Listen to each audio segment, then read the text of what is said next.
Hi, I'm Carolyn Ester.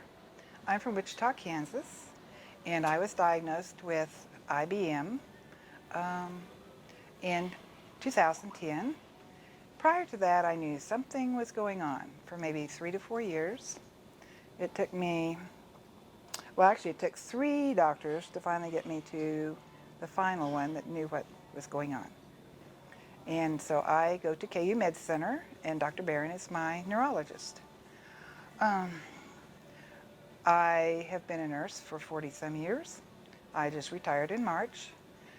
And the first thing I knew something was really going on was I started falling at work and I was having extreme pain.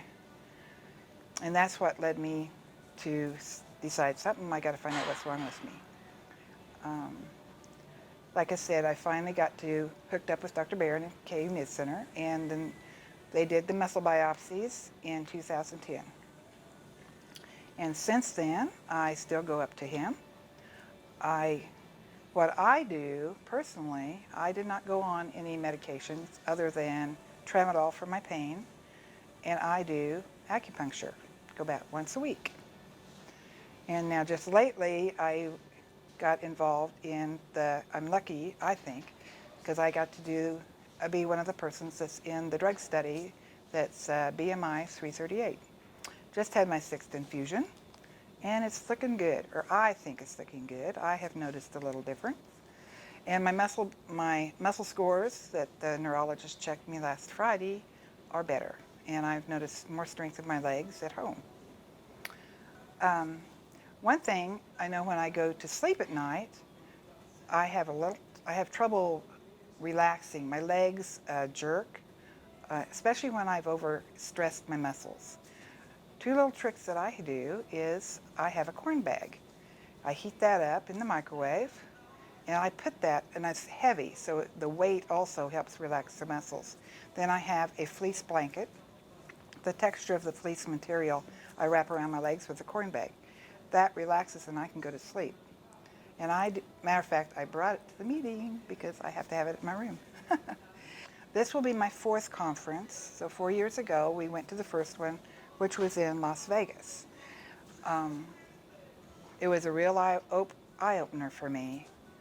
I was excited about coming, and then like the second day, we went into a room for one of the sessions, and it's just like the walls fell on me. I finally thought, oh, this is a real deal I've got here, and is this going to be me a few years down the line?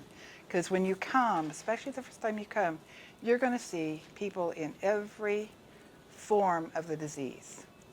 You're going to see anybody from walking around to them in a very fancy wheelchair that they have to have people take care of them.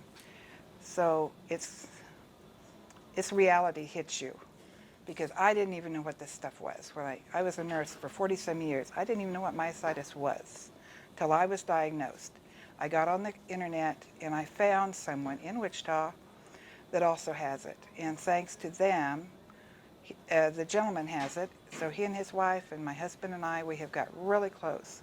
And the fact that you can relate to somebody that also has it, you can ask questions to each other. Fortunately, Jerry, the gentleman, he had it longer than I did. So I could say, well, did you experience that? Or did you? It's just, you don't feel so lonely. If nothing else, you don't even know these people when you come, and before you go, when you leave, it's like one big happy family. You're laughing and you're crying and you're sharing all your trials and tribulations. And you keep, even though you may just see these people once a year, you still have this connection. I mean, we were on the plane today, and there were 2 couples, and they're going, we haven't even seen them in a year. And, yeah, here we're back again, and sharing your stories, and it's just really neat. And actually, some people I send Christmas cards to do, and that's maybe the only time when we hear each other, and it's just neat.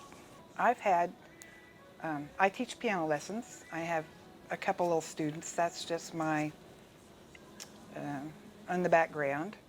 I had 10 years of piano and 2 years of organ over the years.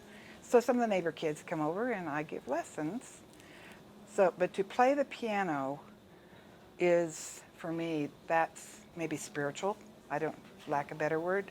You go in there, I mean, an hour is gone, and it just feels like 5 minutes to me. I have my own little music room with an organ and a piano, and I used to play for churches. My husband's a retired minister, so that part. But now, that is one thing that concerns me at this point, is I'm so scared of myositis getting to the point that I may never be able to play a piano again. Sorry. Oh, we have 3 grandboys, yes. They come over, they keep us going. Yeah. And we like to travel now that I did retire, and I like to trap fish. I said, you can only get so wet. So we go trap fishing every 10 years, and now that I'm retired, I hope we can go this fall. It's a very relaxing and peaceful where we go. Yeah, that's a spiritual retreat.